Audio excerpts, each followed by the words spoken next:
Une des problématiques que nous observons au niveau mondial, quelles que soient les origines, et ici particulièrement en Équateur, c'est que les plantations sont souvent vieillissantes. Elles ont été plantées dans les années 70-80 quand la consommation de chocolat a explosé et est devenu un produit de grande consommation.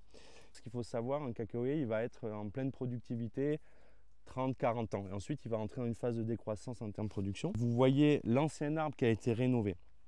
Donc en fait, l'impact pour le producteur, il est très important, puisque sur une vieille plantation improductive, vous avez un rendement qui peut aller de 100-120 kg hectare jusqu'à 300 dans les meilleurs cas, donc ce qui est très faible en termes de quantité produite, donc ce qui ne génère pas des revenus importants pour le producteur, même avec un bon prix payé.